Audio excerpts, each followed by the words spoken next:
Assalamualaikum warahmatullahi wabarakatuh dan selamat sejahtera. Hari ini kita akan sambung dengan mata pelajaran Bahasa Melayu tahun 6 unit 17 Biar Putih Tulang. Jom kita saksikan apa yang cikgu nak ajar.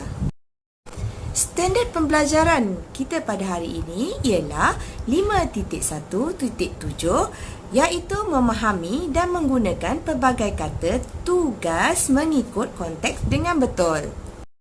Objektif pembelajaran kita pada hari ini ialah murid dapat menggunakan pelbagai kata tugas semasa menyambung cerita. Okey, sambung cerita tu adalah berdasarkan buku teks muka surat 98. Kita tengok pula kriteria kejayaan pada hari ini, yang mana murid boleh menggunakan sekurang-kurangnya. Cikgu nak sekurang-kurangnya murid dapat menggunakan 2 kata tugas semasa menyambung cerita.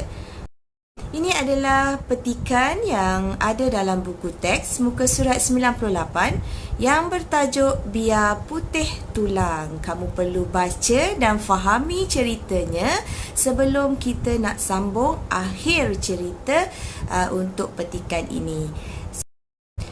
Baiklah murid-murid, sebelum kita pergi untuk menyambung cerita, kita perlu tahu dulu apakah itu kata tugas.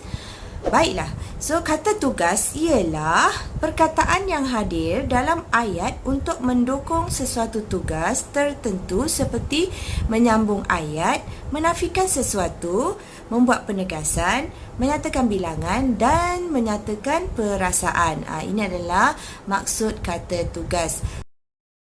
Ini adalah yang dikatakan kelompok kata tugas. Dalam bahasa Melayu, terdapat 17 jenis kata tugas yang dapat dibahagikan kepada 4 kelompok utama, iaitu kelompok yang pertama, kata penyambung ayat.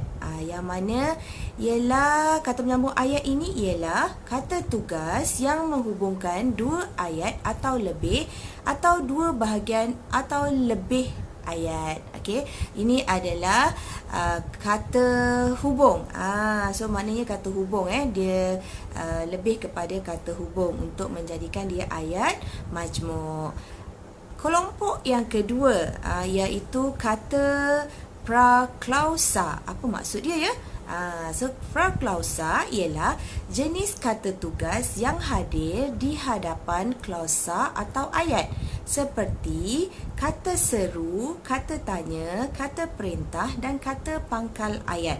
Ini adalah contoh untuk praklausa.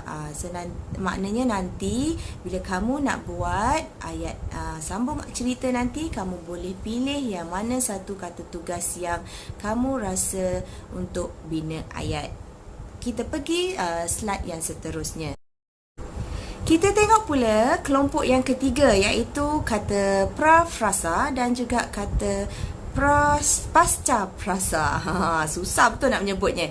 Okey, kita tengok maksud untuk prafrasa. Apa itu maksud dia? Maksudnya ialah jenis kata tugas yang hadir sebelum frasa dalam ayat, iaitu kata bantu, kata nafi, kata pemeri, kata sendi nama, kata bilangan dan kata arah. Di samping itu, terdapat kata prafrasa yang juga hadir selepas frasa dalam ayat sebagai kata pasca frasa, iaitu kata penguat, kata penegas dan kata adverba.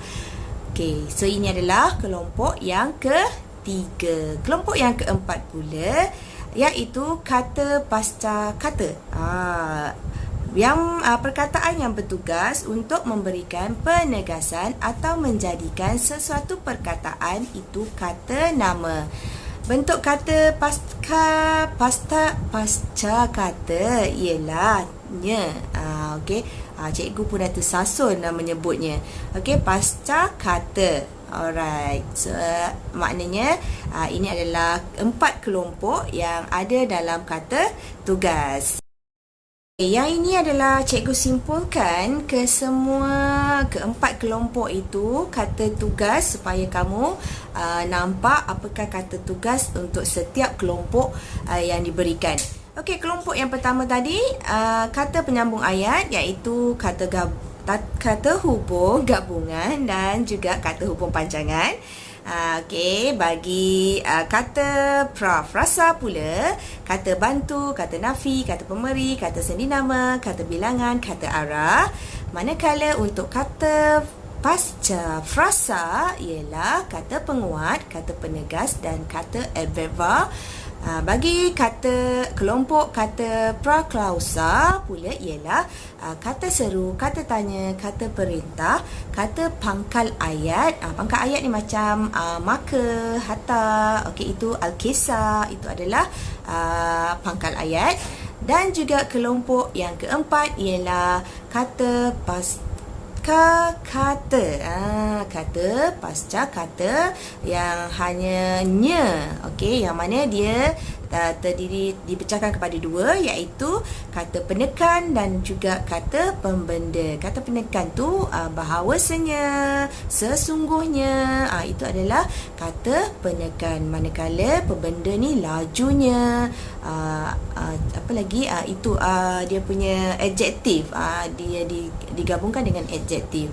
Okey, ini adalah secara keseluruhan kesimpulan untuk 17 jenis kata tugas yang ada, okey, dalam bahasa Melayu. Mari kita sambung cerita yang ada dalam buku teks muka surat 96. Sebelum kita sambung cerita, murid-murid perlu membaca dan memahami cerita tersebut sebelum kamu sambung, supaya kamu tahu apakah pengakhiran cerita itu. Jom kita tengok contoh jawapan yang cikgu berikan bagi ayat yang pertama.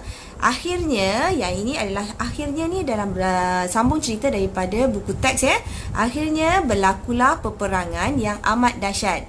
Yang mana dalam contoh jawapan ini dia menggunakan amat, iaitu kata penguat. Okey, kata tugas yang pertama adalah kata penguat. Kita tengok pula ayat yang kedua. Ayat kedua ya. Sang burung telah membawa batu untuk dilepaskan kepada pemandu jentolak. Kalau kamu tengok dalam ayat ini, dia menggunakan dua kata tugas. Yang pertama, telah, dan yang kedua, untuk. Telah adalah kata bantu, untuk adalah kata hubung. So, sekarang ni kalau kamu tengok, tiga kata tugas telah digunakan dalam dua ayat. Kita tengok pula ayat yang ketiga. Ayat yang ketiga iaitu aduh sakitnya, kata pemandu jentolak, yang mana ayat ini menggunakan kata seru. Yang mana kata seru? Yang cikgu tandakan merah itu, aduh tu adalah kata seru. Kita tengok pula ayat yang keempat. Ayat keempat, pemandu jentolak telah melarikan diri kerana tidak mampu berlawan dengan haiwan-haiwan tersebut. Kalau kamu tengok dekat sini, cikgu dah tandakan dengan merah, itu adalah kata tugasnya. Apa kata tugas yang diberikan? Okey, yang pertama adalah kata hubung, iaitu kerana, dan yang kedua ialah kata sendi dengan menggunakan perkataan dengan. So kita dah ada 4 ayat. Maknanya kita dah ada 4 ayat dalam satu perenggan. Seelok-eloknya kamu hasilkanlah 4 ayat untuk satu perenggan, supaya perenggan kamu itu menjadi lebih baik. Baiklah, ini saja cerita yang kita sambung. Ada 4 ayat, so maknanya dah jadi satu perenggan. Ini adalah perenggan lengkap yang cikgu dah susun keempat-empat ayat yang kita bina tadi dalam satu perenggan. Yang kamu boleh bacalah perenggan yang cikgu dah sediakan berdasarkan 4 ayat yang kita dah bina. Baiklah, kita dah sampai di sesi akhir pembelajaran. Cikgu ucapkan terima kasih pada murid-murid yang mendengar ilmu yang cikgu sampaikan hari ini. Semoga murid-murid dapat memanfaatkan ilmu yang cikgu berikan hari ini. Yang penting kamu dapat menyambung cerita dengan baik dan menggunakan kata tugas. Sampai di sini saja. Sebelum cikgu undur diri, harap kamu dapat tekan satu butang like, share dan komen serta subscribe channel Cikgu Azrina Lin. Sampai kita berjumpa lagi di lain hari, di lain masa. Assalamualaikum dan bye-bye.